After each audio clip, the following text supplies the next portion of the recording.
Hello friends, अब हम पढ़ेंगे हमारे टीजीटी इंग्लिश का नेक्स्ट सेक्शन उसी पेपर का। इसमें हम पहला क्वेश्चन है हमारा। इसमें पहला क्वेश्चन है हमारा कि national commission for backward classes NCBC एक कमीशन है नेशनल लेवल का। इसमें चेयरमैन एक होते हैं, वाइस चेयरमैन होते हैं और कितने मेंबर्स होते हैं? तो इसका आंसर है 3 मेंबर्स होते हैं।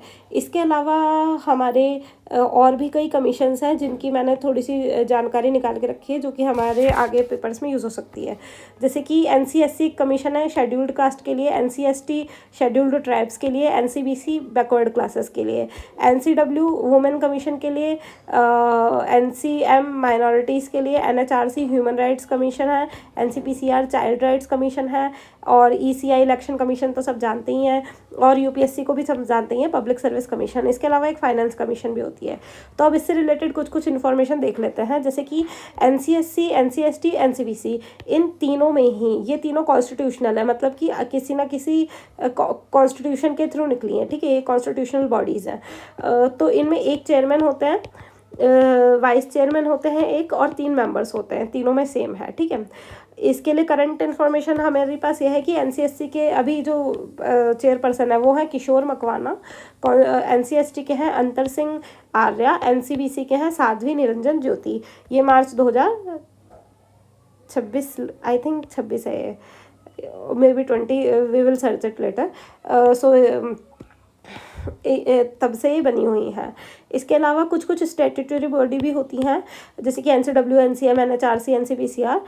जैसे इनके आगे मैंने एक्ट्स भी लिख रखे हैं, जैसे कि ये 1990 एक्ट के थ्रू बना है, ये 1992 एक्ट के थ्रू, ये 1993 एक्ट के थ्रू और ये 2005 एक्ट के थ्रू, ये आर्टिकल 324 के थ्रू। क्योंकि ये ईसीआई एक कॉन्स्टिट्यूशनल बॉडी है इसलिए इसमें आर्टिकल आया है।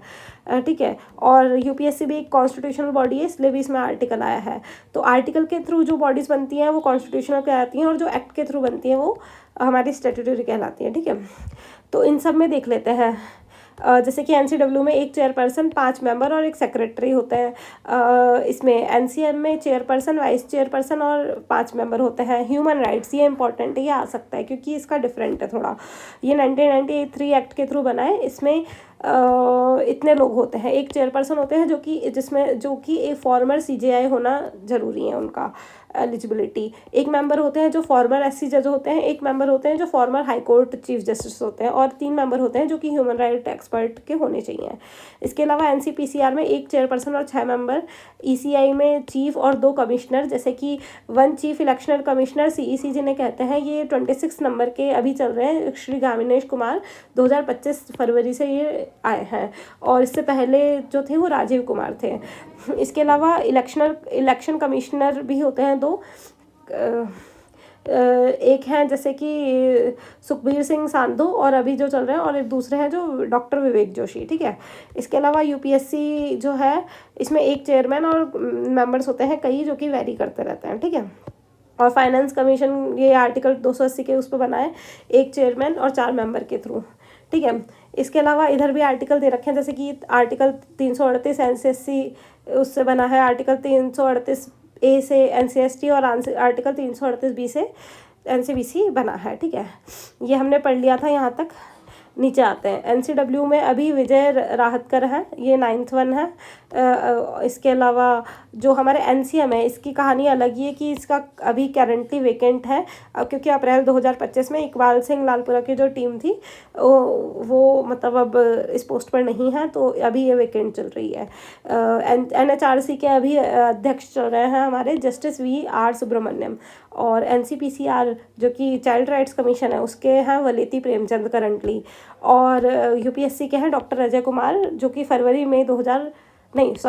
मे 2025 से हमारे इसमें लगे हुए हैं इस पोस्ट पर। ठीक है, अब हम नेक्स्ट क्वेश्चन देखेंगे। नेक्स्ट क्वेश्चन हमारा है कि प्रोडक्शन थ्योरी में marginal rate of technical substitution किसे कहते हैं? तो पहला ऑप्शन क्या है हमारा, पहला ऑप्शन है the rate at which total cost increases as output expands. ठीक है, वो रेट जिस पर टोटल कॉस्ट हमारा इंक्रीज होता है यदि आउटपुट हमारा बढ़ता है, तो इसे हम मार्जिनल कॉस्ट कहते हैं।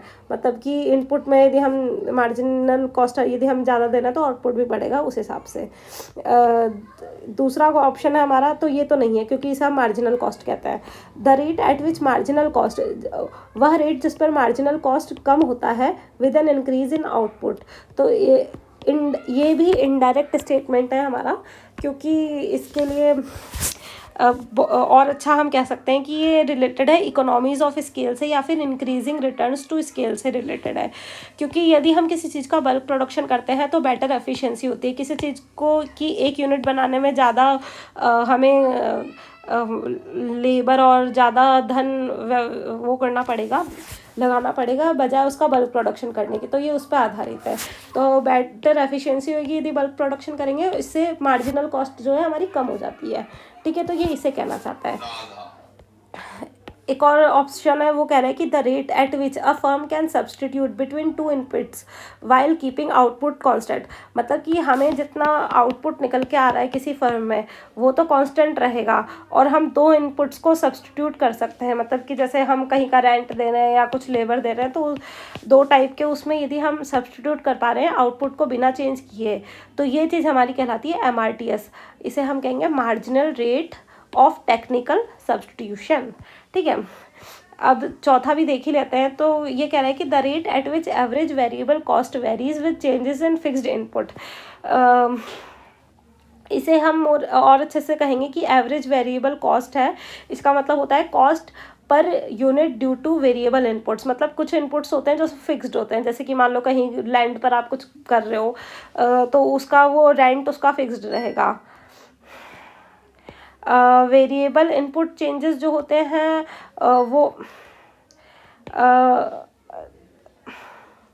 वेरिएबल इनपुट चेंजेस जो होते हैं वो हमारे होते हैं जो कि रिलेटेड होते हैं, क्या कहते हैं, जो कि मतलब वैरी करते रहते हैं, कभी ज़्यादा कभी कम लगता है उसमें। जैसे कि कभी कभी लेबर हो सकता है ज़्यादा देना पड़े, कभी कभी कम देना पड़े, तो उससे रिलेटेड ये हमारा स्टेटमेंट था जो कि ट्विस्टेड था। तो ये कहना चाह रहा है कि AVC जो होता है एवरेज वेरिएबल कॉस्ट जो होता है चेंज करता है based on efficiency of variable input. मतलब कि जो हमने वेरिएबल उन पर इनपुट डाला है उसकी एफिशिएंसी कैसी है उसके अकॉर्डिंग हमारा एवरेज वेरिएबल कॉस्ट जो है वो चेंज होता रहता है। ठीक है, तो यदि ऐसे करके इसका आंसर, मतलब ऐसे करके ये वाली लाइन हम समझते हैं। नेक्स्ट क्वेश्चन है हमारा, 11 सितंबर 2024 को कैबिनेट ने अप्रूव किया था एक मिशन मौसम, जिसके दो मेन वो थे lines, weather ready and climate smart India. इसमें आउटले था कितने करोड़ रुपीस का हमने 2 साल तक वो किया था, तो 2000 करोड़ रुपीस का हमने इसमें वो लिया था। ठीक है, 2025, अच्छा तो ये बात हो गई 2024 की। 2025 में क्या हुआ, इसमें भारत फोरकास्ट सिस्टम को इंट्रोड्यूस किया गया, और ये जो मिशन मौसम है ये मिनिस्ट्री ऑफ अर्थ साइंस के अंडर आता है।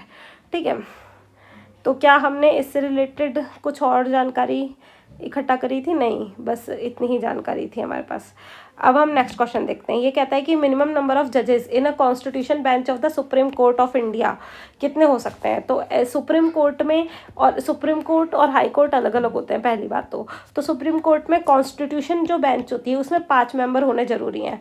ठीक है, 5 मेंबर होते हैं, यह आर्टिकल 145 का थर्ड पार्ट कह रहा है। ठीक है, डिवीजन बेंच में 2 या 3 जजेस होने चाहिए, और सिंगल जज बेंच बहुत ही रेयर होता है क्योंकि हम सुप्रीम कोर्ट की बात कर रहे हैं, यह हायर लेवल पे होता है, तो इसमें ज़्यादा जजेस ही नॉर्मल फिनोमिना है देखे जाना। ठीक है, इसके अलावा SC में मैक्सिमम स्ट्रेंथ जो होती है वो 34 मतलब 33 जजेस होते हैं और एक CGI होते हैं, तो इस हिसाब से 34 टोटल जजेस होते हैं। SC में जो रिटायरमेंट एज होती है वो 65 ईयर्स और हाई कोर्ट में 62 ईयर्स होती है। ठीक है, अब हम थोड़ी हाई कोर्ट की भी बात कर लेते हैं। हाई कोर्ट में सिंगल जज बेंच, जैसे कि हमें पता ही है कि हाई कोर्ट कोई सा भी हो तो उसमें सिंगल जज बेंच ही नॉर्मली देखी जाती है, वेरी कॉमन। डिवीजन बेंच में 2, फुल बेंच पे 3 से अधिक हो सकते हैं। अब इनका अपॉइंटमेंट कौन करता है? तो appointment done by president of India based on collegium system, मतलब कि प्रेसिडेंट ऑफ इंडिया ही हमारे अपॉइंट करते हैं, पर कॉलेजियम सिस्टम लगता है, मतलब कि यदि बाकी जजेस जो कि उच्च स्तर पर हैं वो रिकमेंड कर सकते हैं, कुछ इस टाइप का सिस्टम रहता है कॉलेजियम सिस्टम में, ठीक है। नेक्स्ट क्वेश्चन है हमारा कि इंडियन नेशनल कांग्रेस कब इस्टेब्लिश हुई? तो 1885 में, इसमें कुछ ज़्यादा देखने का नहीं है। नेक्स्ट क्वेश्चन है which of the following rivers marks the eastern most boundary of the Himalayas? तो हमारे हिमालयास जो हैं उसकी eastern most boundary Brahmaputra river बनाती है। तो हम चारों ही दिशाएं देख लेते हैं इससे रिलेटेड। तो वेस्ट दिशा में हमारी नदी आती है इंडस रिवर, ये नांगा पर्वत पर इसका मतलब लोकेशन है। ईस्ट डायरेक्शन को हिमालय के ईस्ट डायरेक्शन को घेर के रखती है एक और रिवर जो ब्रह्मपुत्र है, जो हमारा क्वेश्चन है। ये नमचा बारवा करके कोई जगह है वहाँ पर लोकेशन, तो ये अरुणाचल प्रदेश में है, ठीक है। नॉर्थ और साउथ में प्लेटू या फिर माउंटेन्स या फिर प्लेन्स आते हैं। तो नॉर्थ में माउंटेन्स है, तिब्बतियन माउंटेन्स, उनसे घिरा हुआ है हिमालय, और साउथ में प्लेन्स है, जैसे इंडो गंगेटिक, मतलब गंगा जी से रिलेटेड है I think word, Indo Ganga plain से रिलेटेड से घिरा हुआ रहता है साउथ इसका पार्ट। इसके लिए हमने एक इमेज भी बनाई है, हियर इट इज़। तो आप देख सकते हो कि नॉर्थ पर तो तिब्बतियन प्लेटू है, ट्रांस हिमालयाज हैं, इधर प्लेन्स हैं, शिवालिक हिल्स हैं, और इंडो भारतीय गंगा जी से रिलेटेड प्लेन्स हैं। वेस्ट में नंगा पर्वत पर इंडस रिवर है, और ईस्ट में नमचा बारवा पर ब्रह्मपुत्र रिवर है, जिसे हम सियांग या दिहांग रिवर भी कहते हैं, ठीक है। अब हमारा नेक्स्ट क्वेश्चन है वो है कि P in PH stands for the letter P in PH stands for potens which in German means, तो इसका पोटेंस का जर्मनी में मीनिंग होता है पावर। तो हम कह सकते हैं पावर ऑफ हाइड्रोजन या पोटेंशियल ऑफ हाइड्रोजन पीएच का मीनिंग होता, मतलब पीएच का फुल फॉर्म होता है। बेसिकली क्या होता है कि जब concentration of OH plus ion की किसी एक सॉल्यूशन में मेजर करी जाती है, जिससे कि उसकी एसिडिटी या फिर एल्कलिनिटी, मतलब कि अम्लता या बेसिसिटी और एल्कलिनिटी डिसाइड कर सके, तो इसे हम पीएच के रूप में देखते हैं, ठीक है। नेक्स्ट क्वेश्चन है हमारा कौन से आर्टिकल में इंडियन कॉन्स्टिट्यूशन के प्रोविज़न है regarding rights of citizenship of certain migrants to Pakistan, जिसमें डिस्कस किया हो गया हो? तो आर्टिकल 3 है, आर्टिकल 7 है, आर्टिकल 13 है, आर्टिकल 23 है, इसमें से कौन सा है? तो article 7 is the right answer, जिसमें कि rights of citizenship of certain migrants to Pakistan discuss किया गया है। आर्टिकल 3 में क्या डिस्कस किया गया है कि particle can change map of India, मतलब कि स्टेट्स का reorganisation type of thing parliament उसे चेंज कर सकता है, ये आर्टिकल 3 में कहा गया है। आर्टिकल 13 कहता है कि वायलेटिंग लॉज आर वॉइड, मतलब वो लॉज, ऐसे लॉज नहीं बनाए जा सकते, ह्यूमन राइट्स या फिर मौलिक अधिकार ऐसे लॉज नहीं बनाए जा सकते जिनसे कि हमारे कॉन्स्टिट्यूशन के जो ह्यूमन राइट्स हैं या मौलिक अधिकार हैं वो खंडित होते हों, ठीक है। इसके अलावा आर्टिकल 23 जो कहता है एक्सप्लॉयटेशन किसी भी तरीके का वो प्रोहिबिटेड होता है, ठीक है। इसके लिए हम क्या करेंगे कि हम देखेंगे कि DSSB में कुछ आर्टिकल्स हैं जिनको और भी पूछा गया है, तो जो मैंने यहाँ पर लिख रखे हैं हम उनको भी एक बार देख ही लेते हैं। जैसे कि आर्टिकल 13 हमने देखा कि laws inconsistent with fundamental right, जो फंडामेंटल राइट है उनको जो नहीं मानते लॉज वो नहीं माने जाएंगे, ठीक है। 15(2) ये वाला आर्टिकल के लिए क्वेश्चन आ चुका है। इसमें ये 15(2) क्या कहता है कि किसी भी नागरिक को धर्म, नस्ल, जाति, लिंग या जन्म स्थान के आधार पर सार्वजनिक स्थानों पर पहुंच से वंचित नहीं किया जाएगा, ठीक है। ये जैसे 14 हो गया, 19 हो गया, ये सब हमारे ऑप्शन में थे, बट अभी मैंने इनके वो नहीं लिखे हैं कि ये किस किस से रिलेटेड है। हम बस मेन देखेंगे जिन जिन के क्वेश्चंस आए हुए हैं, इनको मैं बाद में फिल करके एक वीडियो सेपरेटली बना दूंगी, ठीक है। 17 जो हमारा वो है आर्टिकल, वो कहता है कि ये अनटचेबिलिटी को अबॉलिश करता है और इसकी प्रैक्टिस को पनिशेबल बनाता है बाय लॉ। अनुच्छेद 33 ये कहता है कि संसद को सशस्त्र बलों के सदस्यों के मौलिक अधिकारों को प्रतिबंधित या निरस्त करने का अधिकार देता है। मतलब कि सशस्त्र बल हैं, उनके मौलिक अधिकारों को कंट्रोल किया जा सकता है संसद के द्वारा ज़रूरत पड़ने पर ऑफ कोर्स। आर्टिकल 32 कहता है कि ये एससी के रिट जुरिस्डिक्शन के से रिलेटेड है। It can issue Ritz only for enforcing fundamental rights. ठीक है, तो ये इससे रिलेटेड है।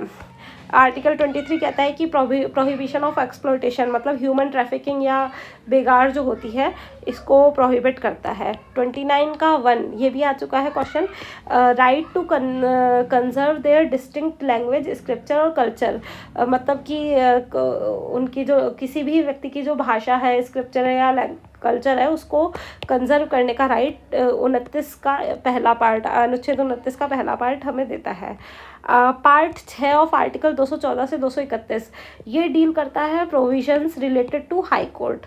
ओके, इसके अलावा कुछ के क्वेश्चंस और हमने DSSB के PYQs में देखे हैं मैंने, जैसे कि संविधान संशोधन अधिनियम 102 NCBC जो हमारी है, national council for backward classes को संवैधानिक दर्जा प्राप्त दिया गया इसमें। ठीक है, 86वां संशोधन जो है दिसंबर 2002 में हुआ था, उसमें लिखा गया है कि जो माता पिता संरक्षण हैं वो अपने बच्चों को 6 से 14 वर्ष की आयु के बीच शिक्षा के अवसर प्रदान करें या जैसा भी मामला हो। 3 जो क्या है वो कहता है फॉर्मेशन ऑफ स्टैंड्स, मतलब अभी हमने देखा कि आर्टिकल 3 जो होता है वो कहता है कि पार्लियामेंट चेंज कर सकता है मैप ऑफ इंडिया को। आर्टिकल 7 भी हमने देख लिया कि rights of citizenship of certain migrants to Pakistan. ठीक है, इसके अलावा कुछ हैं जैसे कि ये भारत सरकार अधिनियम 1935 की प्रमुख विशेषताएं, प्रांतीय स्वायत्तता और संघीय ढांचे का प्रस्ताव, और रेगुलेशन 1829 में जो आया था, governor general abolishes the sati system. जो 17वां रेगुलेशन था 1829 का, उसमें गवर्नर जनरल ने सती सिस्टम को एबोलिश कर दिया था।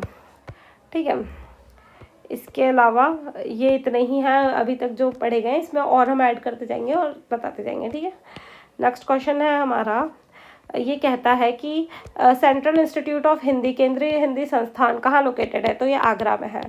तो हम इसके साथ और सेंट्रल इंस्टीट्यूट देख लेते हैं कि ये कहाँ पर है। जैसे कि इंडियन लैंग्वेजेस CIIL ये मैसूर में है, 1969 में बना था। सेंट्रल संस्कृत इंस्टीट्यूट जिसे हम अभी सेंट्रल संस्कृत यूनिवर्सिटी के नाम से भी जानते हैं, जिसके अभी पोस्ट के नोटिफिकेशन आए थे, आपने देखे ही होंगे। तो ये न्यू दिल्ली में है। इंग्लिश और फॉरेन लैंग्वेज इंस्टीट्यूट EFLU ये हैदराबाद में है। नेशनल उर्दू लैंग्वेज का जो प्रमोशन काउंसिल है ये भी न्यू दिल्ली में है। और CI ऑफ क्लासिकल तमिल ये चेन्नई में है। तो ये कुछ इंपॉर्टेंट लगे मुझे जो मैंने यहाँ पर ऐड कर दिए। इसके अलावा 2025 अपडेट्स के according causative agent of trachoma the I disease, एक तरह की आँख की बीमारी है, has eliminated. The I disease India has eliminated. ठीक है, तो इसका पॉजिटिव एजेंट क्या है, तो क्लेमाइडिया ट्रैकोमैटिस है। ये एक बैक्टीरियम है, इसके थ्रू हमारा ट्रैकोमा होता है हमें। इसके अलावा 3 और ऑप्शन है, उन्हें भी देख लेते हैं।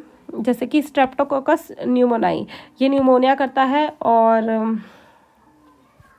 निसेरिया गोनोरिया ये गोनोरिया करता है। और STD एशेरेरिया कोलाई ये बेस ई कोलाई है, जो कि गुड बैक्टीरिया भी हम इसे कहेंगे, बट कुछ कभी ये बैडली बिहेव करता है। जैसे कि फूड इसके या फिर इसमें कुछ ऐसे स्ट्रेन्स होते हैं जो कि बैड होते हैं, जैसे कि फूड पॉइजनिंग, डायरिया या UTI हमें ये दे सकता है। ठीक है,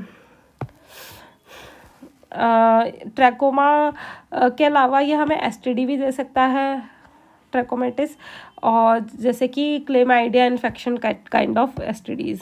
ठीक है, एक डांसर जो कि जिन्होंने इंटीग्रेट किया कई ट्रेडिशंस और टेक्निक्स को इनके डांस ड्रामास में, वो थे हमारे उदय शंकर, हम सबको पता ही है। इसके अलावा सोनल मानसिंह थी, ये पद्म विभूषण अवॉर्डी हैं। ये ओडिसी और भरतनाट्यम को मिला के, मतलब उनका इन दोनों पर इनका ज़्यादा ध्यान था। बिरजू महाराज ये भी पद्म विभूषण अवॉर्डी हैं, एक कथक डांसर थे लखनऊ घराना के। यामिनी कृष्णमूर्ति, ये हमारी एक काफ़ी अच्छी शख्सियत हैं क्योंकि इन्हें तीनों पद्म अवार्ड मिले हैं। ये भरतनाट्यम और कुचिपुड़ी को मतलब इन दोनों पर इनका फोकस था, एरिया ऑफ फोकस था। ठीक है, नेक्स्ट क्वेश्चन है हमारा, portable art is found in Indian palaeolithic period. तो हम प्री हिस्टोरिक पीरियड को मेनली चार पार्ट्स में बांटते हैं, palaeolithic, old stone age, mesolithic, middle stone age, neolithic, new stone age, chalcolithic, copper age. इसके अलावा ब्रॉन्ज एज और आयरन एज भी होती है। ब्रॉन्ज एज हड़प्पन सिविलाइजेशन में देखी जाती है और आयरन एज उसके बाद। तो इनका टाइम पीरियड भी ऐसे ही है कि मतलब सबसे ओल्ड ये वाला ऐसे करके। ठीक है, मीजोलिथिक में रॉक पेंटिंग्स जैसे कि भीमबेटका वगैरह देखने को मिली। नियोलिथिक में एग्रीकल्चर और डोमेस्टिकेशन देखने को मिला, स्पेलिंग गलत है यहाँ पे, डोमेस्टिकेशन। ठीक है, ओके, तो प्री हिस्टोरिक पीरियड्स ये होते हैं। तो ये हमारा क्वेश्चन कह रहा है कि पैलियोलिथिक जो सबसे पहली है उसमें हमें क्या देखने को मिले होंगे। मेटल स्कल्पचर नहीं, क्योंकि मेटल स्कल्पचर तो ब्रॉन्ज एज या आयरन एज में आने चाहिए। बाद में वुडन कार्विंग्स नहीं, पहले इंसानों ने पत्थरों से ही जीवन चलाया था, तो उससे रिलेटेड ही कुछ होगा। क्ले फिगुराइंस मतलब स्मॉल स्टैचू या मॉडल, तो क्ले से रिलेटेड भी नहीं हो सकता क्योंकि बहुत ही वैसी चीज़ हो जाती है जिसमें बहुत ही इंट्रिकेट चीज़ हो जाती है, तो ये नहीं हो सकता। ऑस्ट्रिच एगशेल बीड्स, हाँ ये हो सकते हैं। और एनग्रेव्ड फ्रेगमेंट्स, ये हमारे पैलियोलिथिक ओल्ड स्टोन एज से हम रिलेट कर सकते हैं। नेक्स्ट क्वेश्चन, कुतुबउद्दीन ऐबक जो है वो 1210 AD में इनकी मृत्यु हो गई थी। इनकी इंजरीज की वजह से कौन सा स्पोर्ट खेलते हुए, क्वेश्चन ये है। तो ये चौगान जिसे हम पोलो कहते हैं वो खेल रहे थे, तो ये खेलते हुए इनकी डेथ हो गई थी। एक्ट है हमारा 14, ठीक है, ये प्रोविजंस बनाता है लीगल प्रोसीडिंग्स फॉर सेंसस के। बट ये थोड़ा कॉन्ट्राडिक्टरी क्वेश्चन लगा मुझे क्योंकि ये किस ईयर का था, तो ये 1880 ईयर का था, ये हमारा इसने बताया। बट जो असल में जब मैंने इसे नेट पर सर्च किया तो ये कहता है कि एक्ट 14 1880 जो था वो हिस्टोरिकल रेफरेंस से लिया गया है। ये कभी कभी मतलब ये रेयर है, ये स्टैंडर्डाइज नहीं है, नॉर्मली एग्जाम में नहीं पूछा जाता। ये ब्रिटिश रूल के टाइम का हमारा एक्ट है। जो असली चीज़ है जो कि प्रोविजंस बनाती है लीगल प्रोसीडिंग्स के लिए, सेंसस के लिए, वो हमारा सेंसस एक्ट 1948 है। ये पॉपुलर है और स्टैंडर्ड है। ठीक है, इसमें क्या होता है, government can conduct census legally, citizens must provide correct data, penalties for false refusal, मतलब गलत डाटा दोगे तो पेनल्टी लगेगी, और कॉन्फिडेंशियली प्रोटेक्शन रहता है आपके डाटा पर। तो ये पोस्ट इंडिपेंडेंस लॉ है हमारा। तो आर्टिकल जो होता है वो पार्ट ऑफ कॉन्स्टिट्यूशन होता है, पर जो एक्ट होता है वो लॉ होता है जो कि पार्लियामेंट के द्वारा बनाया जाता है, स्टेट लेजिस्लेचर के द्वारा बनाया जाता है और पास किया जाता है after a bill is approved. ठीक है, तो स्टैट्यूटरी बॉडी जो हमने पढ़ी थी वो ये एक्ट के थ्रू बनती है और कॉन्स्टिट्यूशनल बॉडी आर्टिकल के थ्रू बनती है। ठीक है, नेक्स्ट हमारा क्वेश्चन है PM10 लेवल रिडक्शन टारगेट। ये एक तरीके का टारगेट है जो कि national clean air programme NCAP 2025-26 में जो है उसमें ये चला था। तो इनका जो बेसलाइन ईयर, मतलब ये प्रोग्राम जो है ये काफ़ी टाइम पहले से चल रहा है, तो इनका जो बेसलाइन ईयर था वो 2017-18 था। तो PM10 लेवल रिडक्शन टारगेट कितना % हमारा वो हुआ है, रिवाइज हुआ है। तो हम पहले चाहते थे कि 2017-18 में कि 20 से 30% हम इसको वो करें, पर अब हमने सोचा है कि हम 40% तक इसे रिड्यूस करेंगे PM10 लेवल रिडक्शन को। ठीक है, तो PM10 लेवल होता क्या है बेसिकली, पहले हम ये देख लेते हैं। तो इसका फुल फॉर्म है चलो पढ़ते हैं पहले क्या लिखा है। मॉनिटरिंग सिस्टम इसमें है वो है प्राणा पोर्टल। ठीक है, सिटी स्पेसिफिक प्लान है हमारा NCAP जो प्लान है, नेशनल क्लीन एयर प्रोग्राम, ये सिटी स्पेसिफिक है, मतलब 130+ सिटीज़ इसमें ली गई हैं। मल्टी सेक्टर अप्रोच है, मतलब कि transport, industry, construction, dust, waste, burning, इन सबको इंक्लूड किया गया है कि इन सबसे कैसे हम PM10 पार्टिकल जो होते हैं उनको कम कर सकें। ठीक है, इम्प्लीमेंटिंग एजेंसी जो है वो central board of central pollution CPCB है। ठीक है, अब हम इसको देखते हैं क्या है। Reduce the average concentration of particulate matter, PM मतलब पार्टिकुलेट मैटर, जो कि हमारे 10 माइक्रोमीटर से कम है, जो एयर में पाए जाते हैं, उनको हमें 40% तक रिड्यूस करना है। ये रिवाइज्ड प्लान है 2025-26 का, जबकि बेस लाइन का में इनका प्लान था कि 20 से 30% हम इस चीज़ को कम करेंगे। नेक्स्ट क्वेश्चन है हमारा, हेलोजेंस जो होते हैं कौन सा स्टेटमेंट करेक्ट नहीं है। तो पहले शुरू से करते हैं। This is the only group that contains element in all 3 stages of matter at room temperature. Of course, जैसे कि फ्लोरीन और क्लोरीन गैस होते हैं, ब्रोमीन लिक्विड है, only non metal liquid element है, ठीक है। आयोडीन और एस्टेटीन ये हमारा सॉलिड है, और एस्टेटीन जो है वो मेटेलॉइड भी है, और बाकी सारे नॉन मेटल है, ठीक है। तो ये 3 उसमें पाए जाते हैं, ये सही है। Halogen are group of 17th element, हाँ ये 17वें ग्रुप के हैं। This is the group of highly reactive non metals. Non metals तो हैं और हाईली रिएक्टिव भी हैं, क्योंकि इनको अपना ऑक्टेट पूरा करने के लिए केवल 1 इलेक्ट्रॉन की आवश्यकता होती है, तो हाईली रिएक्टिव होते हैं। तीसरा क्या है जो आंसर है, ये है कि chlorine is the most electronegative element. गलत। फ्लोरीन, क्योंकि हम ऊपर से नीचे जाएंगे तो सबसे पहले तो फ्लोरीन है, तो इसका एटॉमिक साइज सबसे छोटा है, और हाईएस्ट इलेक्ट्रॉन नेगेटिव हम कह सकते हैं इसे, और स्मॉलेस्ट साइज होता है, तो इसलिए फ्लोरीन जो है वो सबसे ज़्यादा इलेक्ट्रोनेगेटिव एलिमेंट है। नेक्स्ट क्वेश्चन है हमारा, कौन सी क्रॉप्स हैं वो रिक्वायर करती हैं हॉट और ह्यूमिड क्लाइमेट को in the Indian climatic condition with an average temperature of 21 degree से 27 डिग्री। तो वीट जो होती है हमारी, वो कूल इनिशियल डे में उसे कूल वेदर चाहिए और ड्राई वेदर चाहिए, सॉरी इनिशियली उसे कूल वेदर चाहिए और हार्वेस्ट होने पर उसे ड्राई वेदर चाहिए। तो जबकि इसमें तो हॉट और ह्यूमिड लिखा है, तो वीट नहीं है। ग्राम जो होता है उसको लेस वाटर चाहिए रहता है और ड्राई क्लाइमेट चाहिए रहता है, पर ह्यूमिड आ गया तो ड्राई नहीं हो सकता। सारी जो पल्स क्रॉप होती है वो सेंसिटिव होती है एक्सेस मॉइस्चर के, तो ह्यूमिड आते ही ग्राम भी कैंसिल हो गया। मस्टर्ड होती है वो कूल और लो ह्यूमिडिटी चाहिए रहती है इसे, तो जबकि इधर तो हॉट एंड ह्यूमिड वेदर चाहिए, तो कूल तो है, ये तो पूरा अपोजिट है इससे, तो मस्टर्ड भी नहीं है। तो हमारा आंसर है शुगर केन। ये ट्रॉपिकल या सब ट्रॉपिकल क्रॉप है बेसिकली, ये खरीफ क्रॉप है, ठीक है। इसे हॉट मतलब गर्म वेदर, और वेट मतलब ह्यूमिड और पानी ज़्यादा टाइप, वैसे सिचुएशन चाहिए रहती है, तो ये हमारी खरीफ क्रॉप है। और बाकी तीनों जो है वो हमारी रवि क्रॉप है या विंटर क्रॉप है, इसे कूल या ड्राई वेदर चाहिए रहता है, ठीक है। अब नेक्स्ट क्वेश्चन है कि भरतनाट्यम और कुचिपुड़ी की एक डांसर जिन्हें तीनों पद्म अवार्ड मिले हैं, पद्मश्री, पद्म भूषण, पद्म विभूषण, ये हम पहले ही याद करके आए थे, मैंने यहीं पे बता दिया था। इसका आंसर है हमारा यामिनी कृष्णमूर्ति, तो इसका आंसर होना चाहिए यामिनी कृष्णमूर्ति, ठीक है। मृणालिनी साराभाई कौन है, ये दर्पण अकेडमी अहमदाबाद में है, उनकी फाउंडर हैं। भरतनाट्यम और कथकली डांस करती हैं। ये नाम थोड़ा लेने में प्रोनाउंसिएशन में वो है, बट ट्राई करते हैं। कलमंडलम कल्याणी कुट्टी अम्मा, ठीक है। तो ये बहुत ही रेस्पेक्टेड नेम है, आप इसे गलत उसमें ना लें। हाँ, ये बहुत ही फेमस नेम भी है। क्यों? क्योंकि इन्हें मदर ऑफ मोहिनी अट्टम कहा जाता है। मोहिनी अट्टम एक तरीके का डांस फॉर्म है। इन्हें मदर इसलिए कहा जाता है क्योंकि उन्होंने इसे रिवाइव किया है।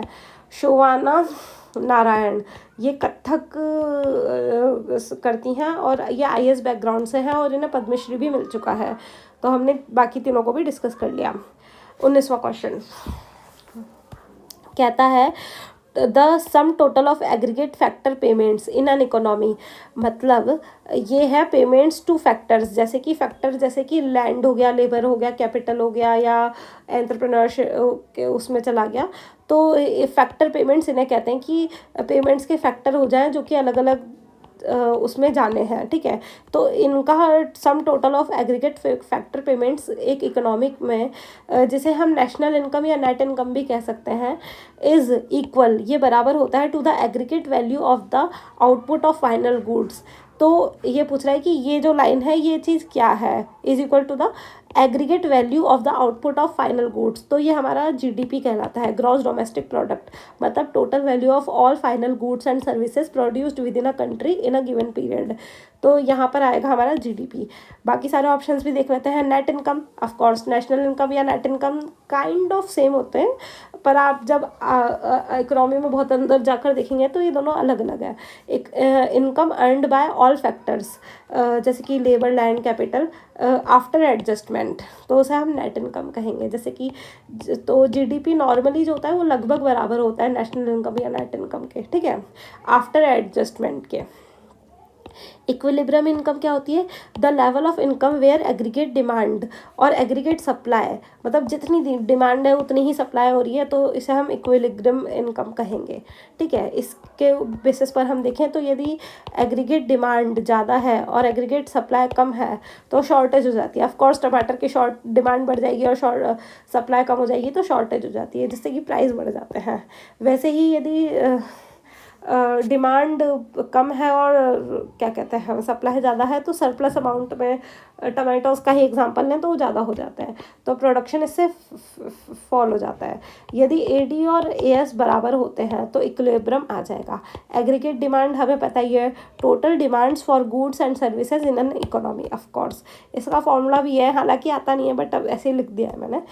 एडी बराबर कंजम्पशन, इन्वेस्टमेंट और गवर्नमेंट स्पेंडिंग को मिला दिया जाए और उसमें नेट उसको भी मिला दिया जाए, तो इसे हम हमारा क्या कहेंगे? एग्रीगेट डिमांड, मतलब total spending in an economy aggregate demand कहलाती है।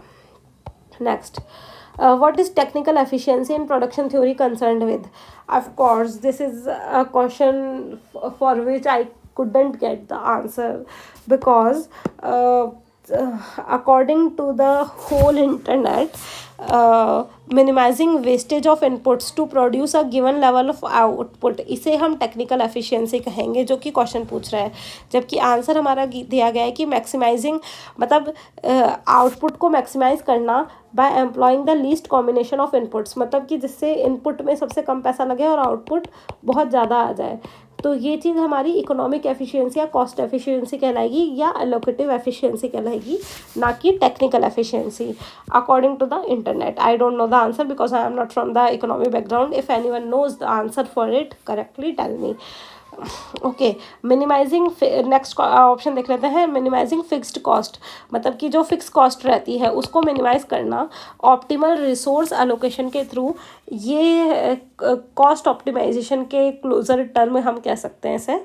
तीसरा ऑप्शन है achieving the highest possible profit margin from production, ये प्रॉफिट मैक्सिमाइजेशन होता है, मतलब कि सबसे बहुत ज़्यादा से ज़्यादा प्रॉफिट निकाल सको आप जितना भी वो डाल रहे हो उसके थ्रू, ठीक है। टेक्निकल एफिशिएंसी की डेफिनेशन जो मुझे नेट पर मिली है वो ये है कि प्रोड्यूसिंग मैक्सिमम आउटपुट, मतलब कि आउटपुट को बहुत ज़्यादा कर दिया जाए फ्रॉम गिवन इनपुट और producing a given output with minimum wastage of inputs, इसे हम कह सकते हैं टेक्निकल एफिशिएंसी। तो इस तरीके से हमारे जनरल अवेयरनेस के 20 क्वेश्चंस कंप्लीट होते हैं। नेक्स्ट हम अरिथमेटिकल और न्यूमेरिकल एबिलिटी करेंगे।